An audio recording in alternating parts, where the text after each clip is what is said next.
I'm so sorry. Oh, I really need to get my eyebrows done.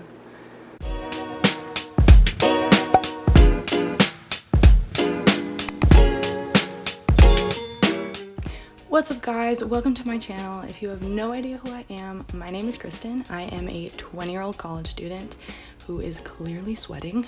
And yes, it's because I have a sweater on and I live in Florida. Makes complete sense. So today I wanted to get a little bit personal and share my experience with moving across the country, a very chaotic time of my life. So if you're like me and change makes you anxious, keep watching.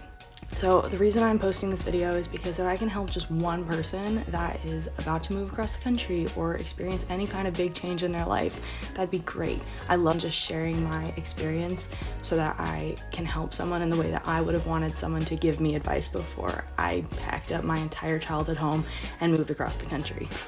So let's just get right into the video.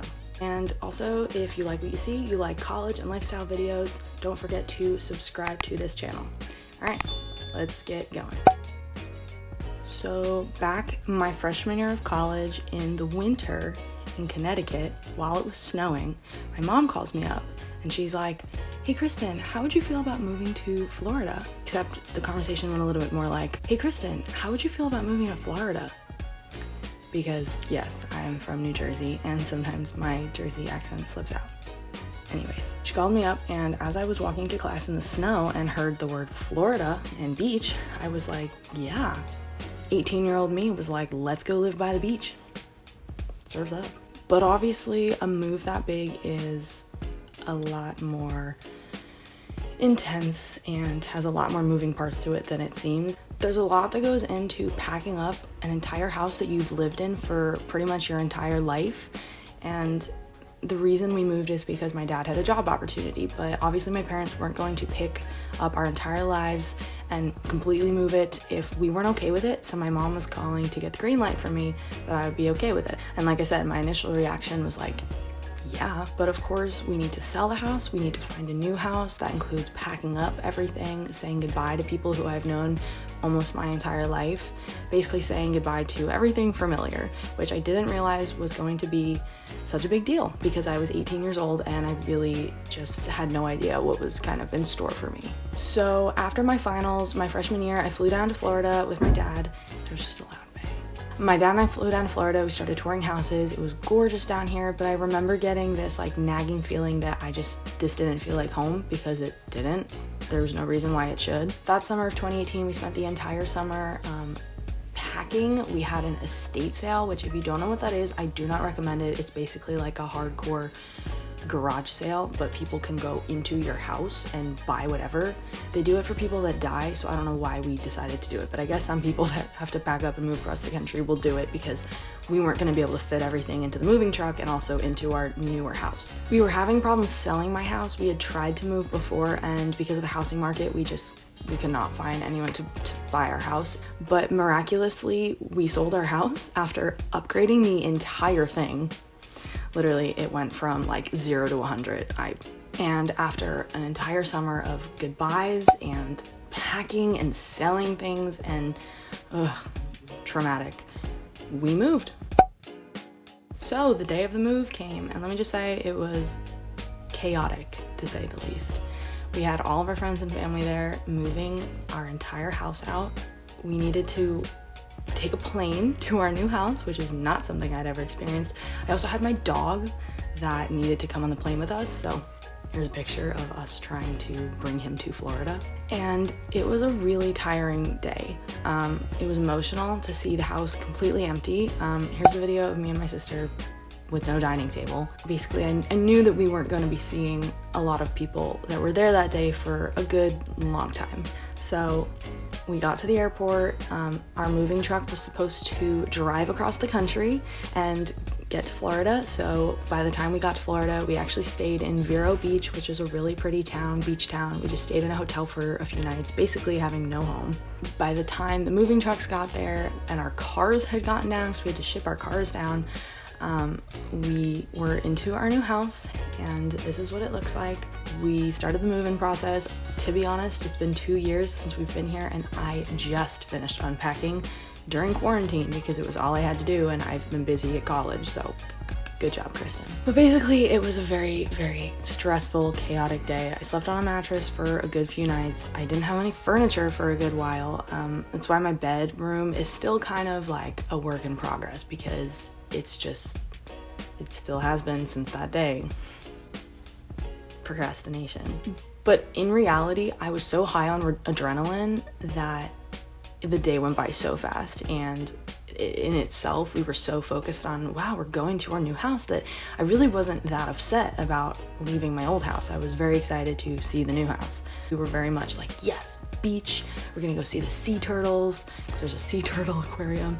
Also, side note, on my first day in Florida, we were at the beach and we saw a little baby sea turtle hatch, and we watched it. It was obviously apart from the rest of its nest, and a woman came up to me and my family, and my dad was like, we've only been here one day and we're seeing a baby sea turtle. And the woman goes, I've lived in Florida for 50 years and I have never seen a baby sea turtle hatch. So call it good luck, whatever you will. I saw a little baby sea turtle hatch, so that was cute. This is where things get a little chaotic. So I haven't given much detail about everything else that was going on in my life at the time. I was still going to school in Connecticut. So despite the fact that I was now in Florida, I was going to be a sophomore in college, and I still had to go back up north. I really only spent about a month and a half in Florida before going back up north, which is also partially why I have not unpacked. For the fall semester, I flew back up north with my dad. It was really hard to fly with all my clothes for a semester, but I did it. I had rented a storage room before moving down, so all my dorm stuff from my freshman year was actually still in Connecticut because I had moved it into a storage unit. Saved my life. My dad moved me in. It was a new year, sophomore year, and I remember the day that my dad left after helping me move in. He flew back down to Florida, and I remember being like, oh my God, I'm now alone in the Northeast. Now granted, I had my family that still lived in New Jersey, and I still had all my friends in Connecticut, but there was just something weird about not feeling in place or settled. I had not really settled into our new house down here in Florida, and I hadn't even really unpacked, so that was a whole other thing.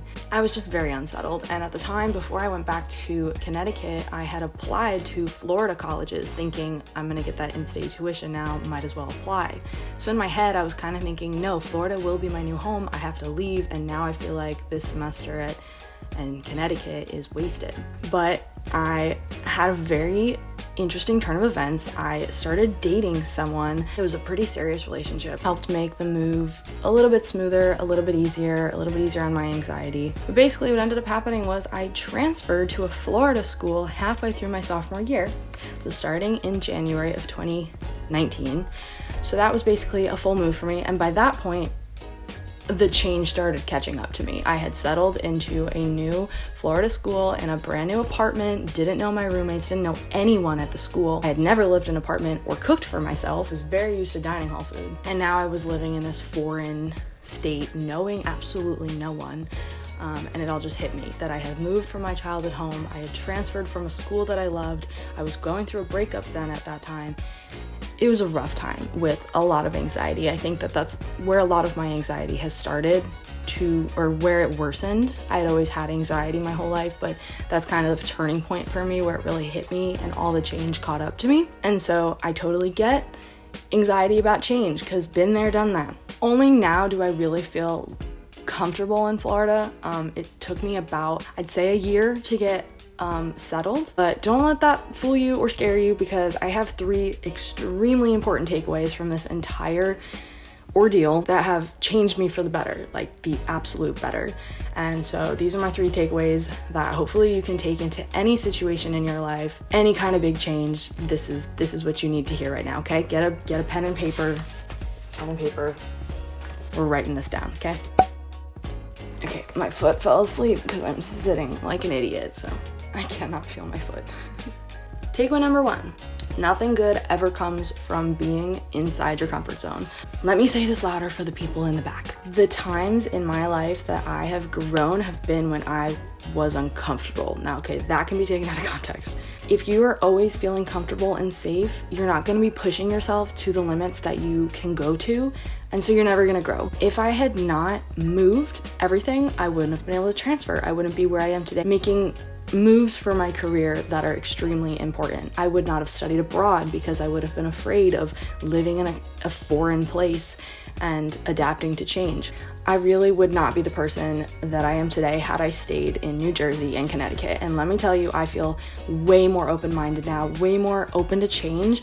And that's something I will be marketing on my resumes. Adaptability. Good word for your resumes, okay? Little life hack there. Number two takeaway. There are seasons in our life, okay? There are seasons in our life. There are highs and lows, and the highs never stay and the lows never stay. And number 3 takeaway. The yes mentality gets you so much farther in life than the no mentality. Seriously. It's like that challenge where you say yes every day, like you say yes to everything. I should try that challenge because I feel like you will open your horizon. It can be, yes, I'm going to go do this thing today. Whatever it is, especially now during quarantine times, just do stuff. Just say yes to things. Just be open-minded. Moral of the story. Change is good. It might seem really scary at the time and you will go through lows, but you are gonna come out on the other side extremely better for it. And let me tell you, this goes for anything in life. You don't have to be moving across the country to learn that. So thank you guys for checking out my video, for checking out my channel. I really appreciate it. If you wanna see more of this type of stuff, of me rambling, me giving advice, give this video a thumbs up, subscribe to my channel, and I will talk to you guys next time.